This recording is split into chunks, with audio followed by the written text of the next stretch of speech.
I was walking home alone late at night, all happy-go-lucky, my last night of the year as Santa Cool, bringing so much joy to people all over, when, up ahead, lurking in the shadows, Shia LaBeouf. Well, no, but lurking up ahead was gravel. I approached it cautiously, carefully, slowly.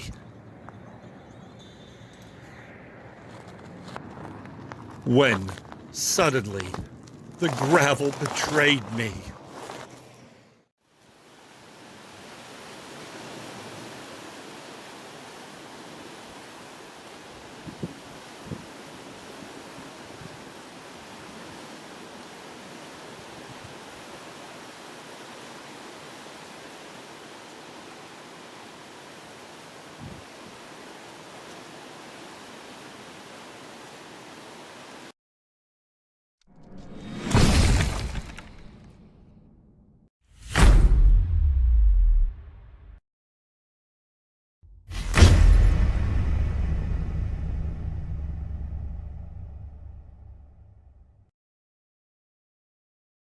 Oh, oh, oh, well, I'm all right. Don't nobody worry about me. Oh, wait, what? What am I? Oh, movie review. Ugh. By the way, in the 1980s, everyone thought I looked like Kenny Loggins. On this concert shirt from 1988, people thought it was me. And in 1991, during his Back to Avalon tour, one of his band members tapped me on the shoulder and pointed at me in the front row. So, my DJ name on KDHX was Todd Loggins.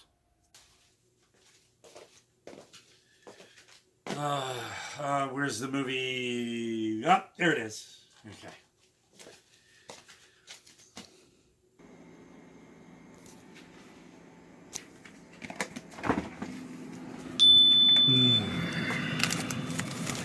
Yes!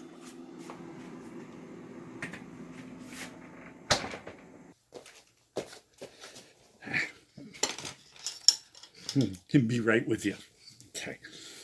I guess I could start these reviews off more to the point, but, you know, that wouldn't be one of my unique creations, right?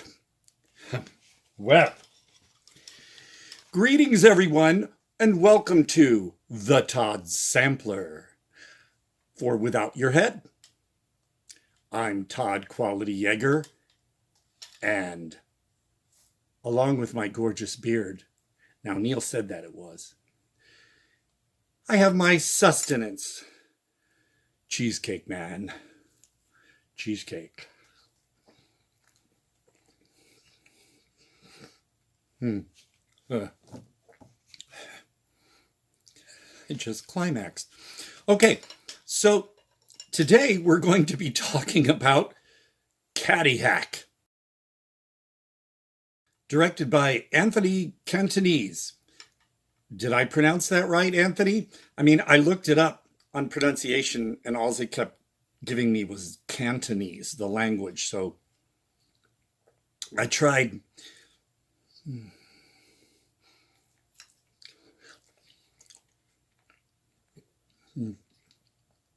Oh, the review. Okay, so Caddy Hack.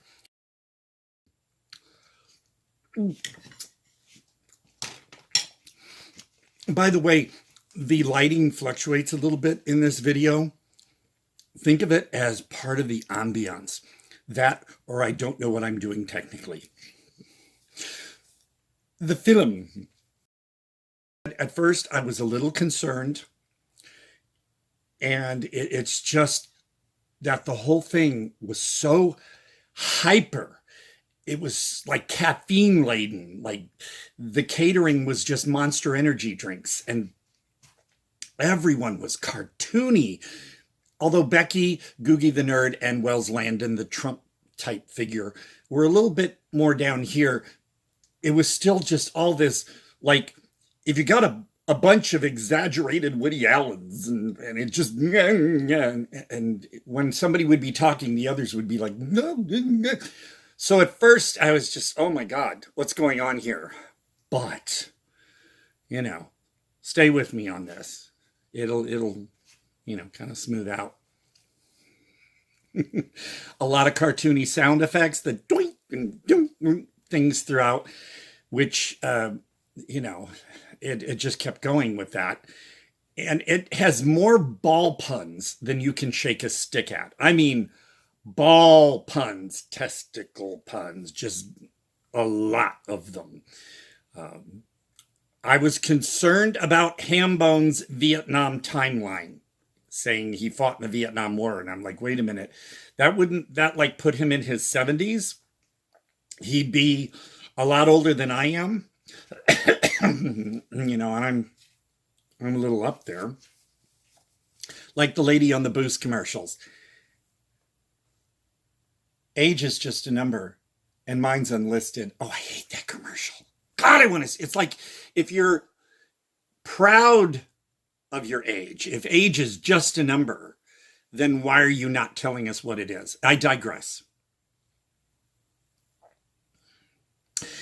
There's an abundance of juvenile raunchy names like Tit Plug and Cum Boogers. I think they were looking into a book called Creative Cursing for these names to come up with.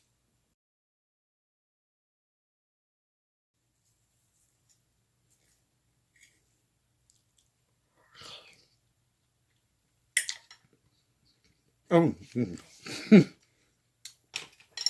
I thought the cutaway was going to be longer.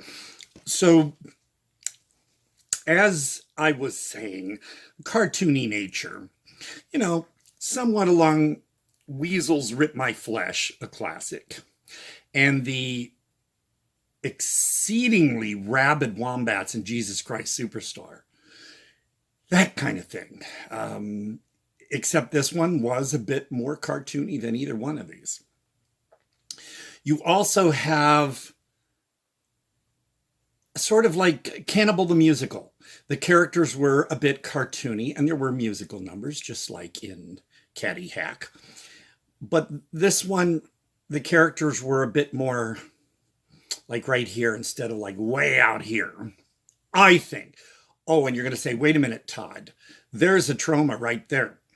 You were talking about the lesbian sex scenes and the car crashes and stuff. Well, this one, let's just say this one was mostly completed before Trauma got involved. So to me, this is more of a Trauma acquisition, which I prefer over their own productions. Also a cartooniness, yet more balance level for Toilet Zombie Baby Strikes Back, for instance, which, okay, I played Uncle Leo in this. Here's a harrowing scene. Got it? Oh my God, right? A lot more crazy, of course, than, say, the wackiness yet surreal nature of Nicholas Roeg's Track 29, which I adore. And that, as well as the audacity of something like Butt Boy or the prestigious A Serbian Film. Anytime I ever eat at McDonald's, I always wear my Serbian Film t-shirt. And the cast, I will say, there were quite some beardy gentlemen and men I could relate to, as in the classic Rural Erections. Oh yeah, I'm in that one too.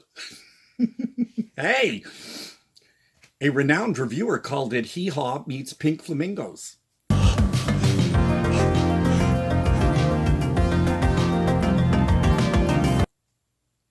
You gotta want to see that.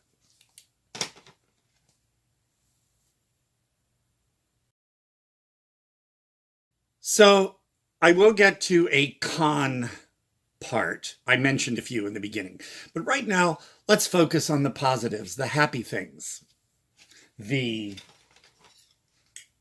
delicious cheesecake moments. I don't care if some of you think I do too much cheesecake in this. This is one of my signatures. And Annabelle, not the doll, one of the Without Your Head podcasters, she said I should do cheesecake, and I'm glad she did because, oh my God, you would too if you had this. Over halfway through, the attacks escalate, and that's where this movie just takes off. It, I'd say, pretty well redeems itself with all the fun that ensues. Especially in the midst of all of it, suddenly there's a beer run. I won't spoil that, but let's just say I was a giggling. There's a lot of funny lines. When Wells Landon is being sprayed, another person on the golf course just says, "Why didn't he just move?" It's something we all think when we're watching a movie like this, but they took care of that. There's also a line about peanut butter that I very much appreciated. I confess I have never tried that. Thank you. Though I've done some pretty other interesting things,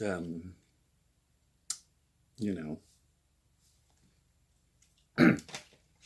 When Becky is talking to Googie and trying to convince him that she went to Caddy Management College, the back and forth with her going, "You didn't think I went to Caddy Management College? There is a thing, and I went there. I did. I'm not lying." I had a blast with that. It was so simple, yet it just went beyond what I expected, and I laughed. You'll see when you see it, because I will say you should see this. Look, this movie it knows it's stupid, so it just goes with it. There's a dance-off. I want to say it's more of a power ballad, Balls Deep in Love, that was quite an epic scene. The quick moment of cheese balls and a running joke about closets, delightful. All that just suddenly came in, and I was, okay, I'm getting into it now.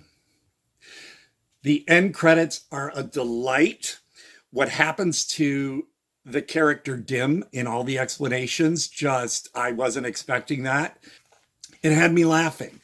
And I was just so surprised at how a little further into the second half, how it all just sort of went phew, and the cartooniness, everything just kind of fell into place without it being just, that's all it is in the first half. And it was a bit distracting. I have to keep my mindset right with a little more taste.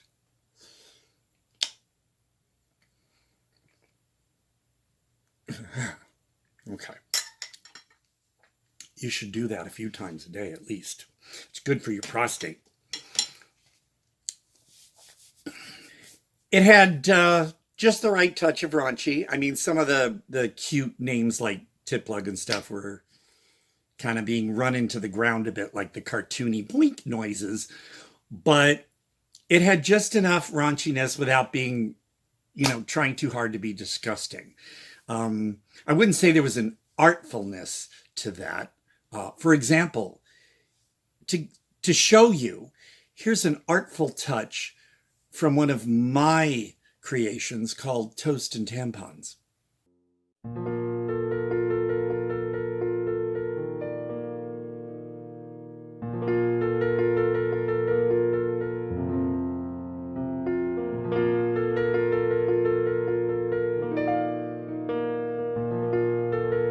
You see, it's artsy, it's cerebral, it makes you think.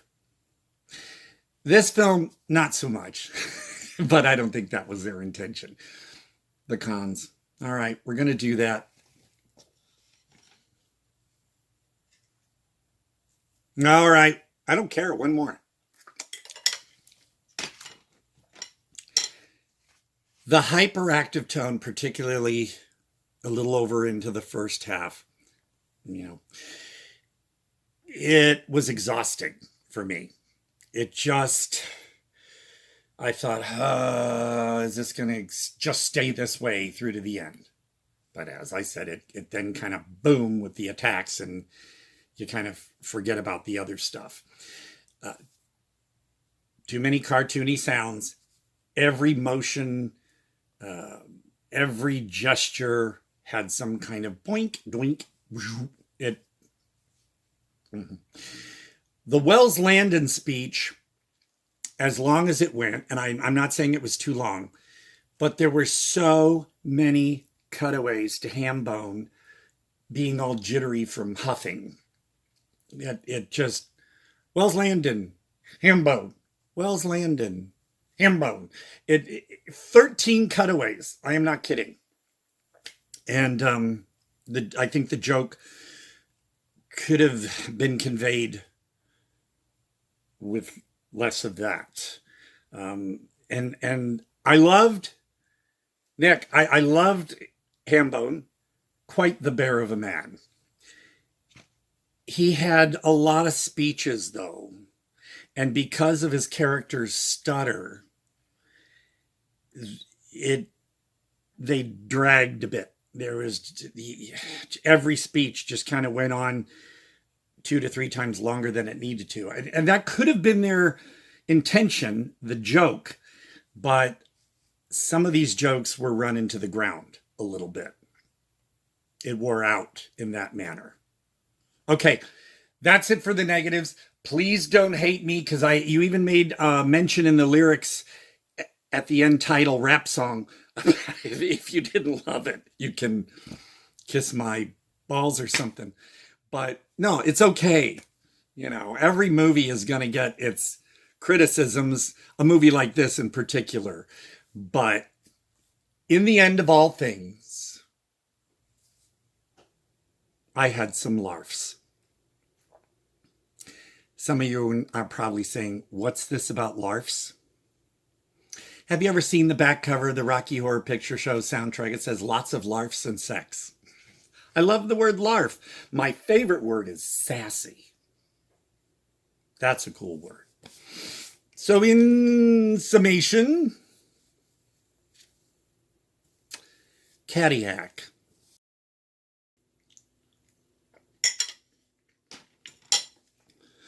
Listen, y'all. If you will be patient with me for eating a lot of cheesecake during this, I'll invite you to a game of which after the credits. Stick around. We'll have some fun. At first, you're cautious, although some may just dive into it and go, this is amazing. But stick with it, because boom. It just explodes into a ton of fun. And if I see this one on the shelf at Walmart, because that's where a lot of Wild Eye and Uncorked titles turn up, I think I might pick it up, because I'm pretty sure there will be some nifty extras. Did you hear me? There better be extras. Okay, guys. For the Todd Sampler, I'm Todd Quality Jaeger. My amazing beard. And for the Without Your Head podcast,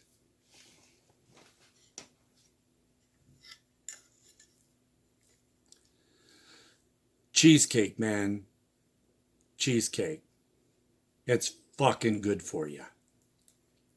I mean, look at this figure.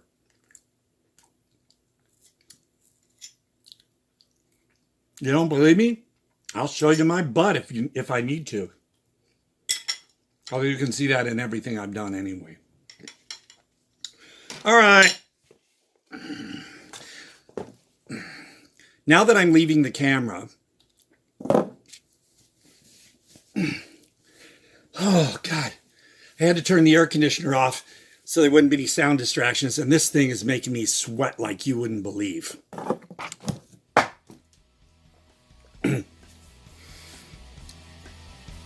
Goodbye, everyone. Live naked.